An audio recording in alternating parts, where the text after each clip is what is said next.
आकाशवाणी मुंबई केंद्र प्रस्तुत कर रहा है नाटक स्यमंतक मणि। लेखक कवि चंदन और प्रस्तुत करती तनुजा कानडे। तो आइए सुनते हैं नाटक स्यमंतक मणि।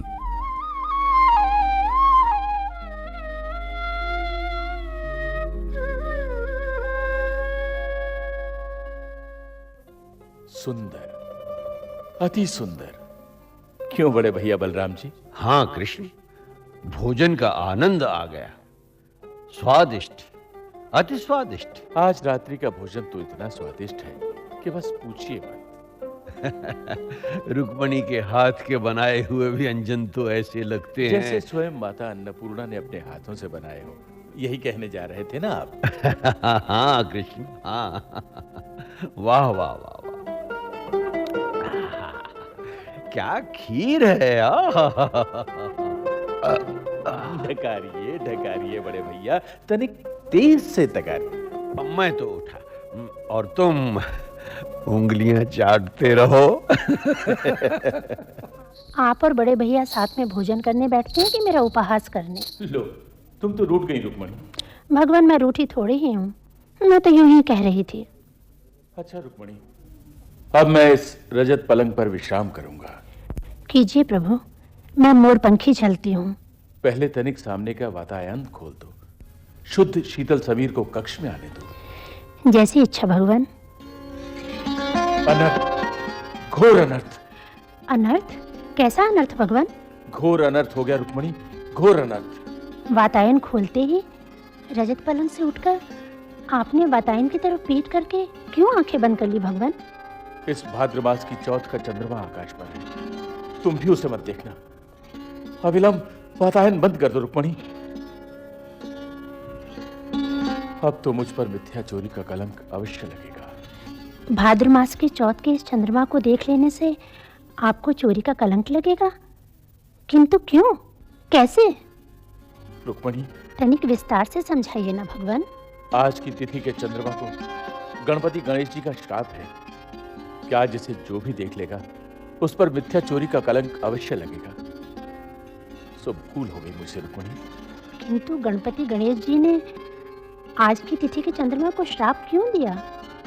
रुक्मणी, गणपति गणेश जी की डील डॉल तो जन्म से ही ऐसी है। दूसरे मूषक उनका वाहन है। जब वो बालक थे तब एक दिन अपने वाहन पर सवार तीव्र गति से अपने भवन की ओर जा रहे थे। पुनश्च क्या हुआ भगवान? वो तिथि आज की ही तिथि थी। तीव्रता से भागते हुए उनके वाहन मूषक को ठोकर लग गई। वो लड़खड़ा गया और गणेश जी मूषक पर से लुढ़क कर भूमि पर ढिल बिलाने लगे। ये दृश्य देखकर आकाश पर चंद्रमा ठहाके मारकर हंस पड़ा। जैसे मैं हंस पड़ी। इसे अपना अपमान जानकर गणेश जी चंद्रमा पर कुपित हो गए। उन्होंने उसे ये श्राप दे डाला। अच्छा? किंतु पश्चात इसके चंद्रमा के अनुनय विनय करने पर गणेश जी ने उसे क्षमा कर दिया, ये कहकर कि मार्गशीर्ष मास की चतुर्थी को तुम्हारा दर्शन किए बिना जगत में कोई भी मेरी पूजा प्रारंभ नहीं करेगा।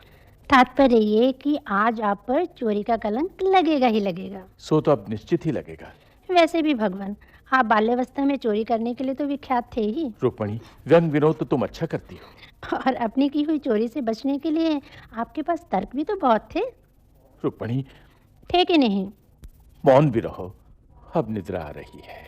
तो इस बार भी आप स्वयं को निष्कलंक सिद्ध कर ही लेंगे। क्यों?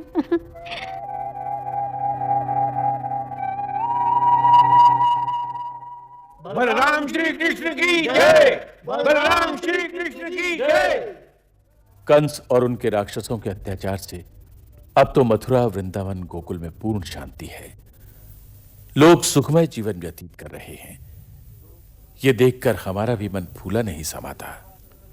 हम अपने सभा सदस्यों से एक बार पुनः निवेदन करते हैं कि आप सभी लोग प्रजा के हितों को ध्यान में रखकर ही कार्य करें।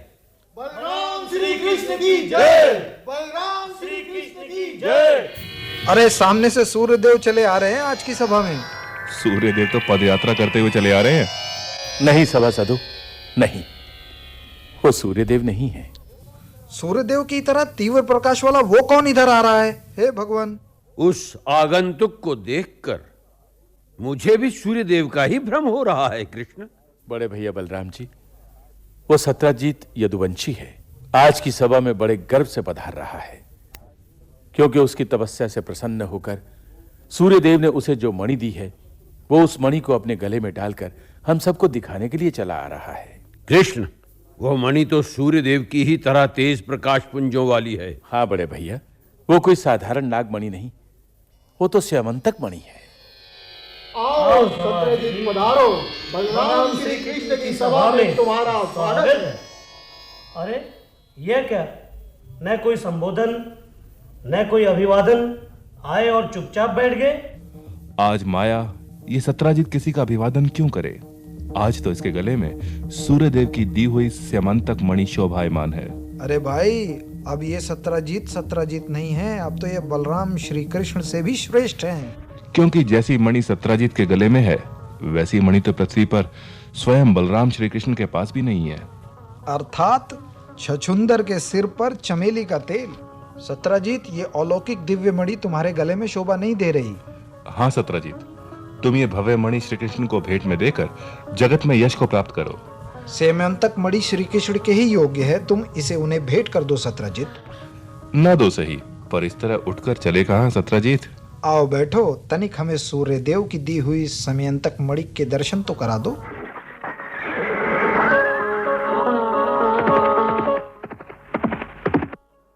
सत्राजीत, कहिए बड़े भैया प्रसेन जी। यह क्या, अभी अभी सभा भवन की ओर गए और अभी अभी लौट आए, वह भी इतने उदास, कुछ बोलते क्यों नहीं? सत्राजीत, चुप क्यों हो, बोलो। क्या बोलूं बड़े भैया प्रसेन जी, सुनकर आपका रक्त खौल उठेगा। कहीं कृष्ण ने यह मणि तुमसे मांगी तो नहीं? ये मणि मुझसे मांगी गई बड़े भैया, किंतु मैंने दी नहीं। अरे वह कृष्ण तो बचपन का ही चोर और धूर्त है।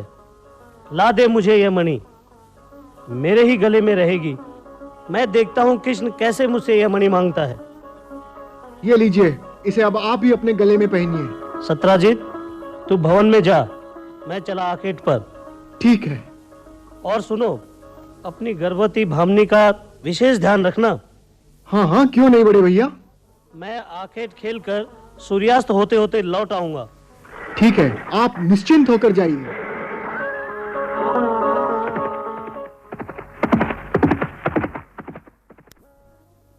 स्वामी, आज आप इतने अनमने उदासीन क्यों हैं? आज ये सत्राजीत कुछ बताने की स्थिति में नहीं है। हाँ, तुम्हारा स्वास्थ्य तो ठीक है ना भामिनी?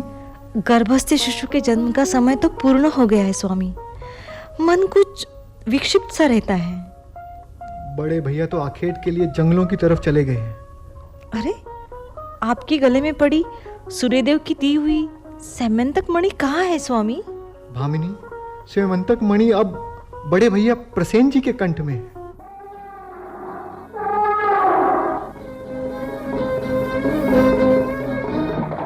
अरे, मेरे कंठ में पड़ी इस हेमंतक मणि के तीव्र प्रकाश को देखकर ये वन्य पशु तो भागे चले जा रहे हैं। हे विधाता, यह विशालकाय भूखा व्याघ्र तो मुझ पर टूट पड़ने की तैयारी में है।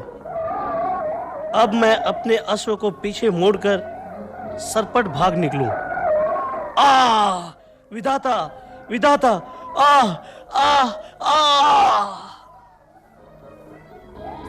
आश्चर्य, घोर आश्चर्य। उस विशाल काय व्याघ्र के मुख में लटकती ये तीव्र प्रकाश युगों वाली मणि और मुख रक्त से लाल। लगता है उस व्याघ्र ने किसी युवराज आखेटक पर आक्रमण करके पहले तो उसका रक्त पी लिया, पुनश्च कौतुकवश वह मणि उसके कंठ से खींचकर वन में मस्ती से विहार कर रहा है। अब मुझे वह मणि उस व्याघ्र को मारकर प्राप्त करनी चाहिए और अपनी गुफाओं में लौटकर वो मणि अपनी नन्ही पुत्री जांबवंती के पालने में लटका देनी चाहिए। नन्ही पुत्री मणि को देखकर खूब खेलेगी। मणि के प्रकाश से अंधेरी गुफा में प्रकाश भी रहेगा। हमारी भार्या जाम्बी भी प्रसन्न हो जाएगी। स्वामी, ये क्या? जाम्बी, आज इस जांबवंत ने एक और दुर्लभ वस्तु प्राप्त कर ली। अरे अरे, इसके तीव्र प्रकाश से तो मेरी आंखें ही चकाचौंध ही जा रही है। ये कहीं सूर्य का टुकड़ा तो नहीं है? जो भी है, किंतु है अत्यंत उपयोगी। अरे हाँ, वो नन्ही पुत्री जांबवंती कहाँ है? वो तो पालने में सो रही है। चलो चलो, ये मणिका उसी के पालने में लटका देते हैं। वो इसे देखकर खूब खेलेगी। चलिए स्वामी। आज 3 दिन व्यतीत हो गए। बड़े भैया आखेट पर गए तो लौटे ही नहीं। अब तो बाईं आंख भी फड़कने लगी है। स्वामी, 3 दिन से बड़े बुरे बुरे अपशकुन हो रहे हैं। हाँ भामिनी, अब ये सत्राजीत बहुत व्याकुल है। ऐसा लग रहा है जैसे कोई भयानक अनिष्ट हो गया है। हाय हाय विधाता। मेरी तो दाहिनी आंख उसी दिन संध्याकाल से फड़फड़ा रही है। क्या? जिस दिन बड़े भैया आखेट पर गए थे, किंतु मैंने संकोचवश आपसे कुछ कहा नहीं, परंतु अब तो मन धीरज खो चुका है स्वामी। हाय कृष्ण, तुमने बड़े भैया प्रसेन का वध करके स्वयंवंतक वाणी प्राप्त तो नहीं कर ली? स्वामी, ये क्या कह रहे हैं आप? हाँ भामिनी, मैं सत्य कह रहा हूँ, परंतु ये तुम अभी किसी अन्य से ना कहना। हाय कृष्ण, ये तुमने क्या किया? हे सूर्यदेव, क्या आपने ये सम्यंतक मणि इसीलिए दी थी, प्रसेन वध कराने के लिए? उस दिन भामिनी, जब मैं स्वयंवंतक मणि गले में डाल कृष्ण की सभा में गया तो क्या हुआ स्वामी? मेरे गले में वो मणि देखकर कृष्ण की आंखें ललचा उठी। अच्छा। उसने वो मणि मुझसे मांगी भी। हाँ? सभासदों ने तो ये भी कहा कि वो मणि मुझ जैसे सामान्य यदुवंशी को शोभा नहीं देती। अच्छा। भामिनी, मैं भला वो मणि कृष्ण को क्यों देता? चुपचाप सभा छोड़कर चला गया। बड़े भैया प्रसेन ने जब ये सब सुना तो वो आग बबूला हो उठे और क्या स्वामी? उन्होंने मेरे गले में मणि को असुरक्षित जान अपने गले में डाला। अच्छा। आखेट की तरफ चले गए। और गए तो अभी तक लौटे ही नहीं। आज 3रा दिन है। मुझे तो प्रतीत हो रहा है भामिनी कि बड़े भैया प्रसेन का वध हो गया और स्वयंवंतक मणि कृष्ण के हाथ लग गई। हाय कृष्ण, ये तूने क्या किया?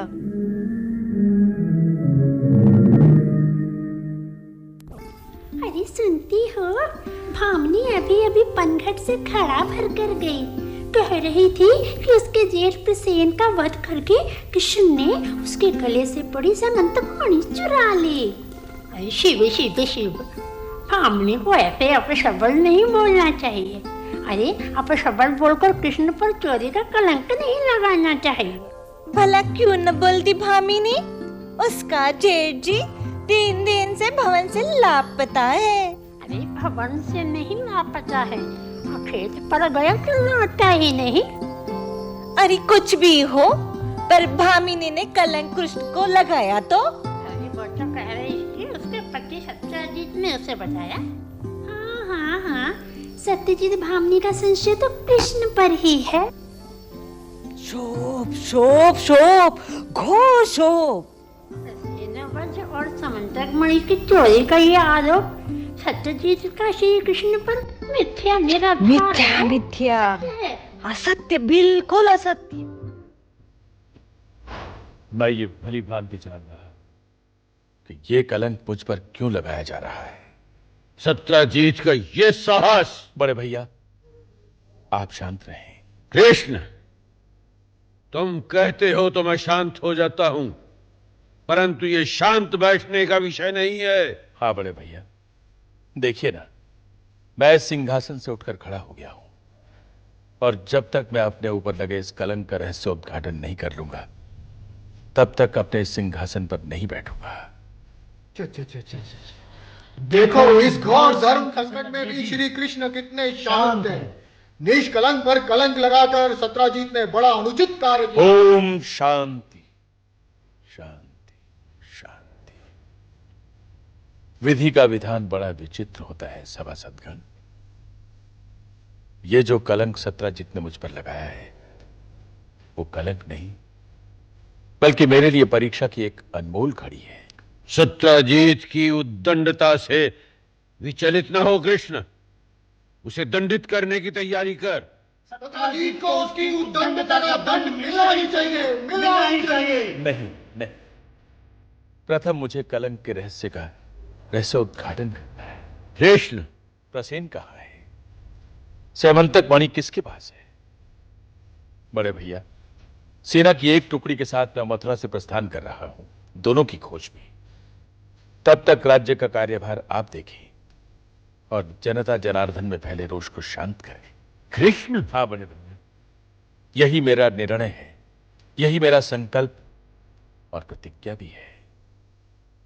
जाओ कृष्ण, यशस्वी भव। स्त्रियों के पेट में कोई बात नहीं पचती। चुप रहो भामिनी, कुछ बोलो मत। अब मैंने तुझसे जो बात कही थी तुमने उसे चर्चा का विषय बना दिया। बड़ी बड़ी भूल हो गई स्वामी। अरे मैंने तुम्हें मना किया था, तुमने हमारे आदेश का उल्लंघन किया। पनघट पर अन्य स्त्रियों से अपनी गोपनीय वार्ता कह देने की क्या आवश्यकता थी? मुझे क्षमा करे स्वामी। उसका परिणाम देखो। कृष्ण सेना की एक टुकड़ी के साथ प्रसेन और स्यमंतक मणि की खोज में मथुरा से निकल पड़े हैं। सारे नगर में हमारे नाम पर थू थू किया जा रहा है। अब तो हम कहीं किसी को मुंह दिखाने के योग्य भी नहीं रहे। अब क्या हुआ भामिनी? प्रसव पीड़ा स्वामी। प्रसव पीड़ा? क्या विधि का विधान है? कहां बड़े भैया प्रसेन और स्यमंतक मणि का दुख, तो कहां अब इस भवन में नवजात शिशु के जन्म की खुशी? भामिनी, आज 11 दिन व्यतीत हो गए, किंतु प्रसेन और स्यमंतक मणि का पता लगाकर न कृष्ण ही मथुरा लौटे और न ही सैनिक। विचित्र है कलंक ये। हाँ बड़े भैया, भगवान ने अचानक भाद्र मास की चौथ के चंद्रमा को देख लिया था, इसीलिए उन्हें यह कलंक लगा। रुक्मिणी, अब मैं सब समझ गया हूं।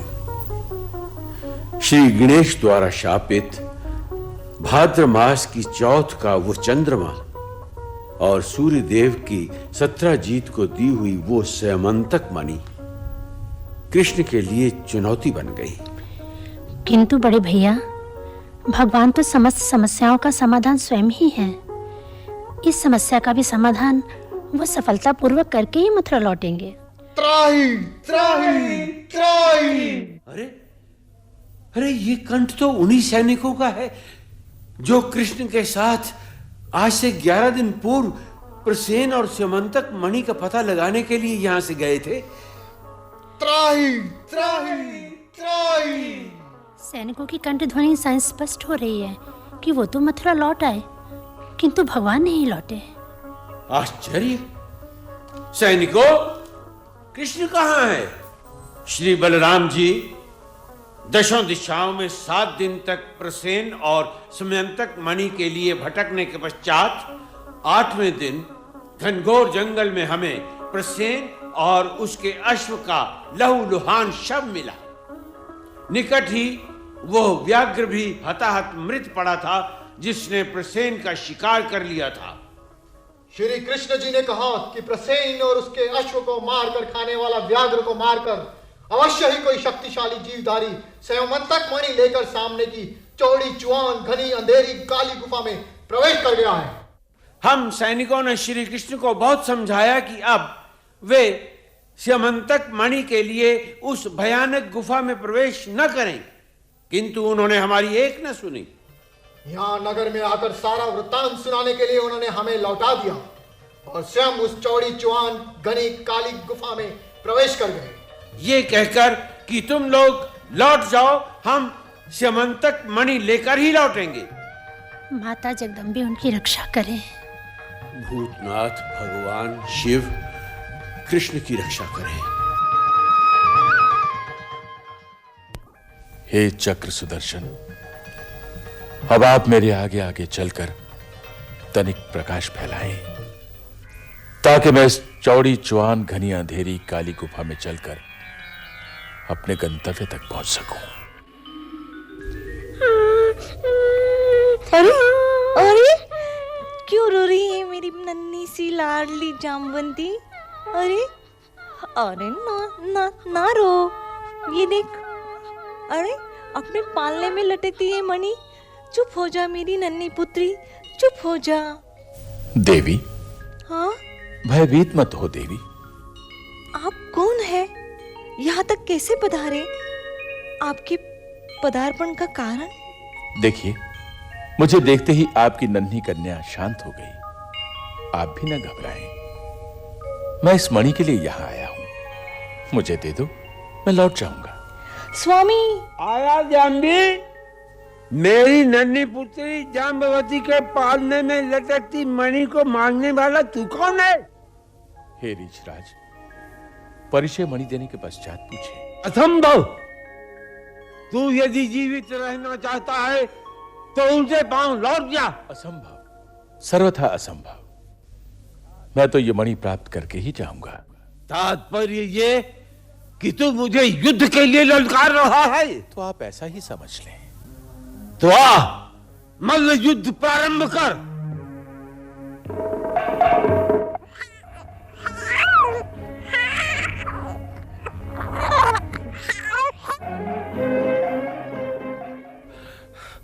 सोलह वर्षों से हमारा ये मल्ल युद्ध निरंतर बिना विराम के चल रहा है, किंतु हम आपको परास्त न कर सके। हमारी पालने की नन्ही पुत्री व्यस्क हो गई और विजय श्री हमें अभी तक नहीं मिली। हे श्रेष्ठ वीर पुरुष, कहीं आप श्री कृष्ण तो नहीं है? हाँ जामवंत जी, मैं कृष्ण ही हूँ। आज देवर्षि नारद जी के वचन सत्य हुए। ऐसे नहीं मैं मानूंगा। यदि आप श्री कृष्ण ही हैं तो हे प्रभु, मुझे मेरे आराध्य देव श्री राम के रूप में दर्शन दे, धनुर्धारी राम के रूप में दर्शन दे प्रभु। एवमस्तु। श्री रामचंद्र की जय। हे मेरे प्रभु, श्री रामचंद्र की जय। मेरे अपराधों को क्षमा करें प्रभु। देवर्षि नारद जी ने एक बार यहाँ पदार्पण करके कहा था कि हे जामवंत जी, आप निर्भय इसी गुफा में सपरिवार निवास करें। द्वापर युग में जब कृष्ण का अवतार होगा तब प्रभु के दर्शन आपको यहीं पर होंगे।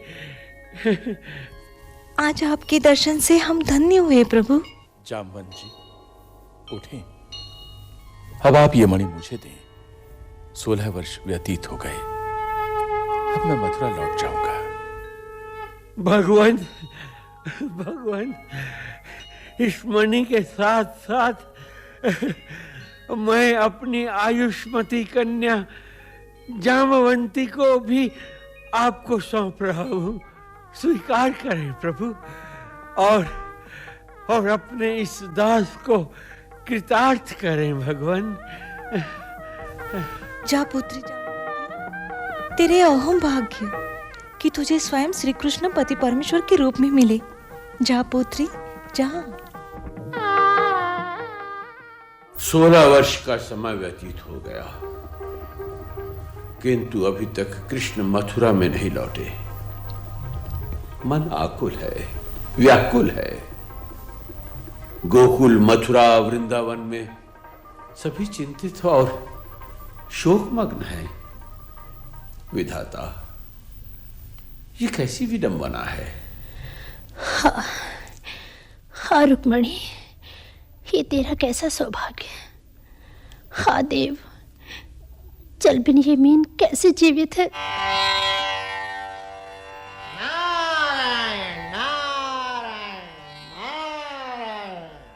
देवर्षि नारद जी आप?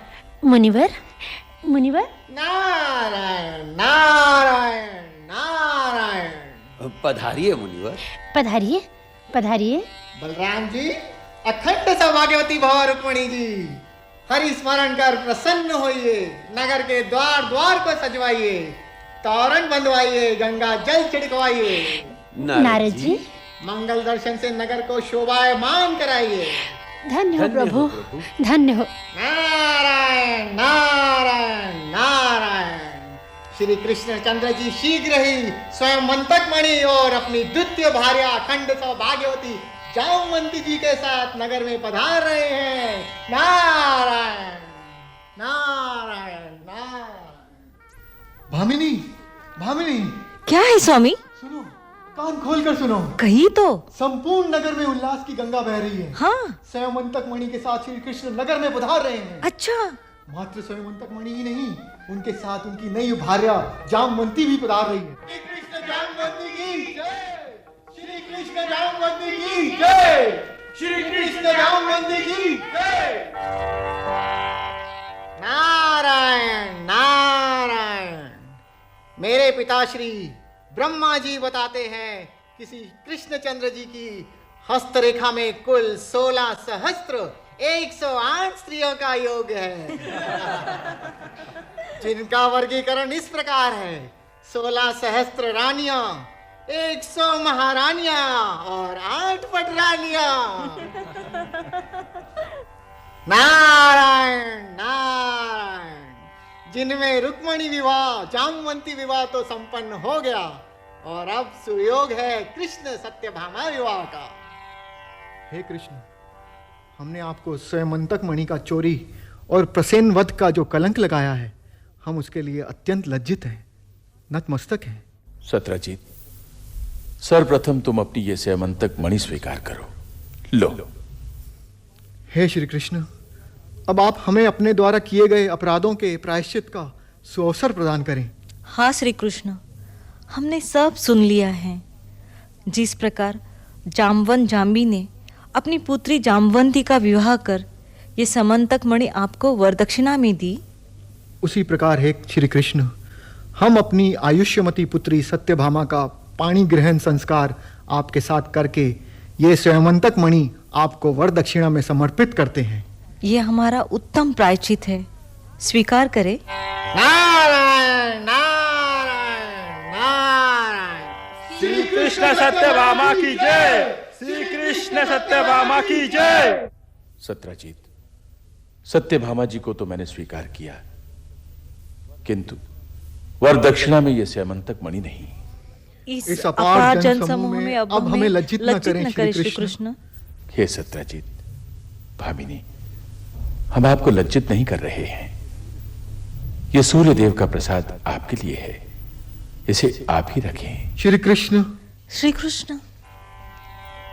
नारायण नारायण नारायण। जो भादों की चौथ को चंद्र निहारे कोए, ये प्रसंग श्रवणन सुने ताहि कलंक ना होए। नारायण नारायण नारायण। अभी आप सुन रहे थे नाटक समंतक मणि, जिसके लेखक थे कविचंदन।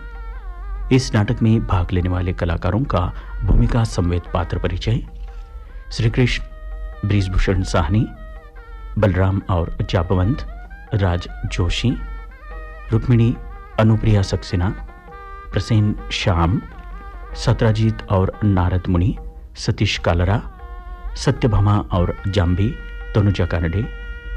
निर्माण सहयोग मेधा पिल्ले और प्रस्तुत कर रही थी तनुजा कानडे। ये नाटक आकाशवाणी मुंबई केंद्र की भेंट थी।